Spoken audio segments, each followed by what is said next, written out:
The war in Gaza has entered its third year, and the scale of devastation is hard to grasp. According to the health ministry in Gaza, which is administered by the local Hamas authorities and whose tallies are broadly relied upon by the United Nations and most international media, more than 67,000 Palestinians have been killed since Israel's military campaign began in October 2023. Tens of thousands more remain missing, presumed dead beneath the ruins of destroyed homes and apartment blocks. The Israeli government disputes these numbers, insisting that a large proportion of the dead were militants, but it has provided no verifiable alternative count. What is beyond dispute is the sheer human tragedy: families broken apart, entire neighborhoods reduced to rubble, and a population of 2.3 million trapped in a narrow strip of land under siege. Roughly 90% of Gaza's population has been displaced, many of them multiple times. Some now live in tents along the coast or in the central districts of Gaza, surviving with little more than the clothes they fled in. Others have moved from one ruined shelter to another, driven by shifting front lines, collapsing services, or new waves of bombing. Among those whose lives have been upended is Rosan Al-Matun, a young woman whose quiet story has become emblematic of Gaza's enduring pain. She once dreamed of becoming a pharmacist. I was in my final year of pharmacy school, about to graduate, but the war came and stopped my studies and actually stopped life altogether in Gaza. Her plans and the rhythms of her daily life were swept away by displacement. Rosan recalls moving again and again as Israeli ground forces pushed deeper into Gaza City. We were displaced from our home and were displaced to several places, lived in tents, endured the heat, endured the rain, survived times of famine. At last, she found herself in a tent in the central governorate of the enclave. Life is extremely difficult with no electricity, no water, no privacy, and no safety. The destruction surrounds us, and any moment could be our last. In July this year, tragedy struck her family home in the Zaytun district of Gaza City. An Israeli airstrike flattened the house while Rosan was at work. Her parents and 3 sisters were killed instantly. Only she and her brother, who now lives in Egypt, survived.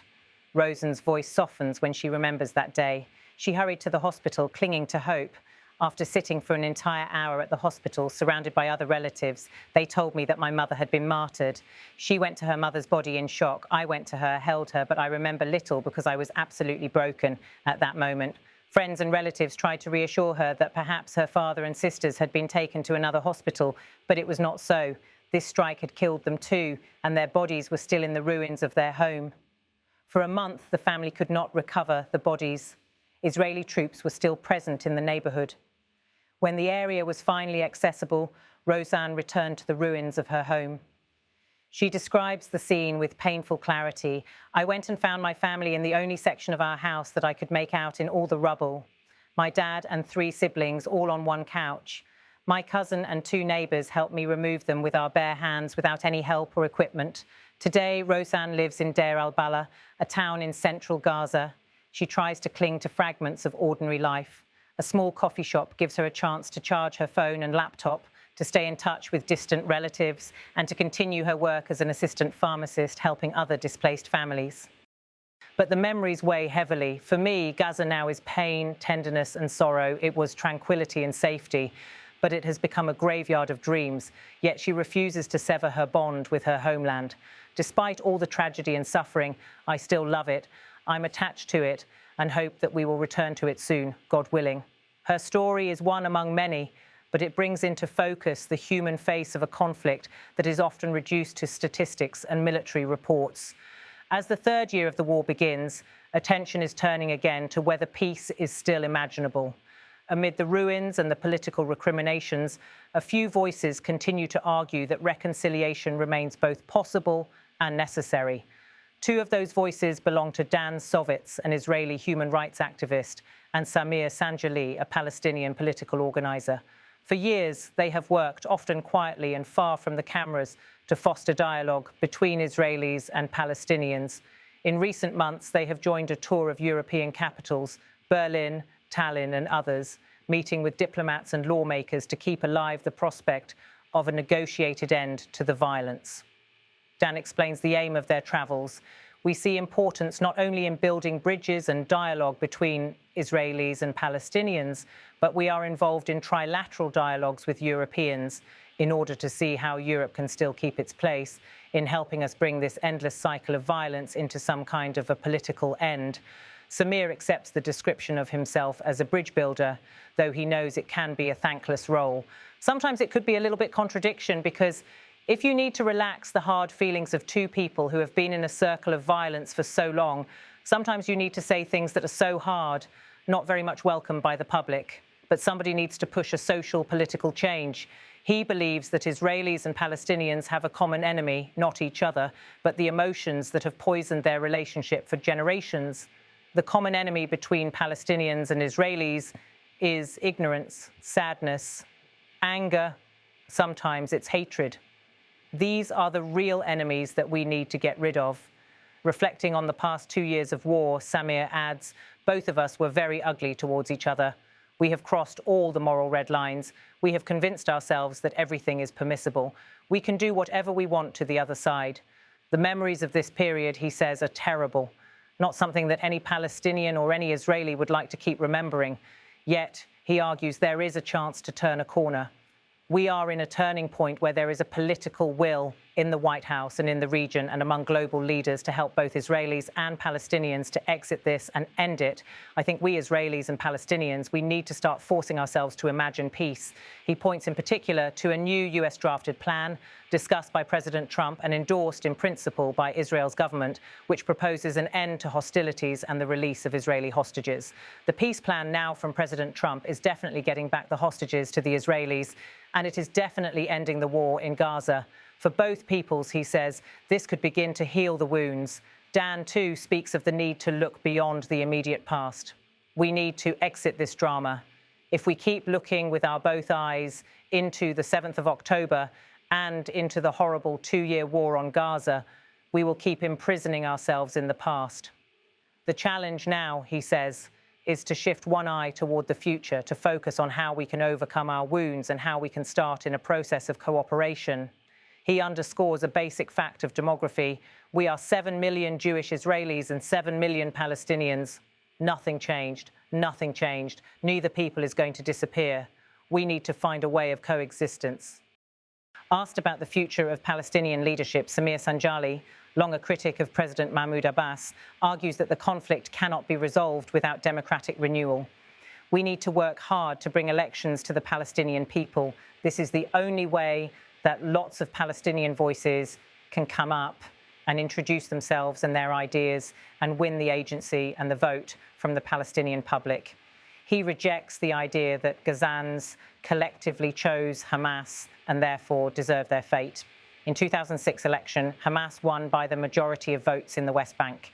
Gaza voted against Hamas, and unfortunately, they have been the victim of a regime of Hamas that controlled them for more than 17 years and took them on the 7th of October 2023 in a collective massive suicide attack against Israel that simply erased Gaza and stole the life of 2.33 million Palestinians. Only through new elections, he believes, can Palestinians choose leaders who can negotiate and govern responsibly. Turning to the Israeli side, Dan Sovitz voices deep skepticism about Prime Minister Benjamin Netanyahu's role. Although Netanyahu appeared to endorse the US peace plan during meetings at the White House, Dan warns it's the man of spins and manipulations. We'll have to see what he actually does about it. I don't see him as an actor who would bring us closer. He adds, once he's not in power, obviously things would be easier. Yet Dan recognizes a paradox in the present moment. The sheer horror of the war has galvanized unprecedented attention and pressure from the international community. Despite this lowest point in the conflict, we're also as close as it gets to reaching some sort of a political agreement. He suggests that the suffering may have forced a recognition that there is no alternative to a negotiated peace. In a remark that hints at cautious optimism, he says the situation today, however grim, may be paving the way to some kind of a concrete deal.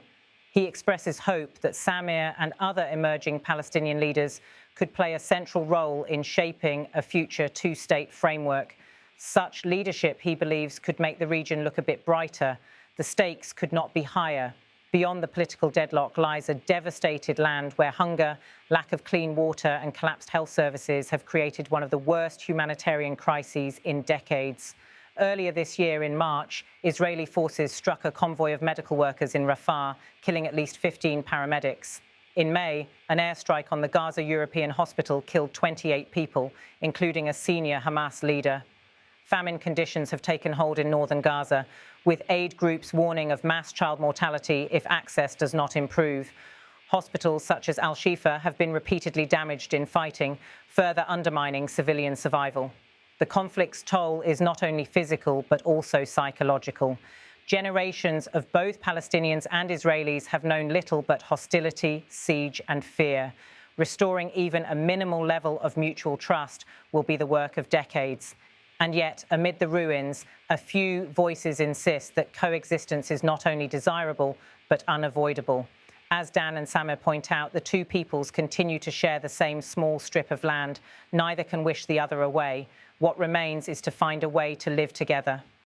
For Rosan Al-Matun, that hope feels far away. The ruins of her home, the loss of her parents and sisters, and the daily hardship of displacement are not abstract talking points, but lived realities. Still, she refuses to surrender to despair. Her words linger as both testimony and appeal. After 2 years of negotiation, suffering, displacement, famine, lack of water and hunger, a solution must be found. Her plea captures the essence of the wider humanitarian demand, that the guns fall silent, that the siege end, that the displaced return home, and that the long arc of grief bend at last toward peace. In the end, the conflict in Gaza and Israel is not a story of faceless masses or geopolitical abstractions. It is a story of individuals, students who never finished their degrees, parents who buried their children, activists who risk unpopularity to speak for dialogue. It is a story of trauma, but also of resilience and, in a few determined voices, of a stubborn belief that the future need not repeat the past. Dan Sovitz puts it plainly: before we are Israelis, before we are Palestinians, we have common humanity. Nobody can deny that Israelis are human beings, and nobody can deny that Palestinians are human beings. This joint humanity will rescue us. Then he adds the imperative: we need to release it from inside, outside. That appeal to shared humanity is perhaps the clearest starting point for any enduring resolution. Whether leaders on both sides and the wider international community will heed it remains uncertain. But for the survivors in Gaza, for families of Israeli hostages, for those across the region who have endured loss and exile, it may be the last fragile thread from which to weave a different future.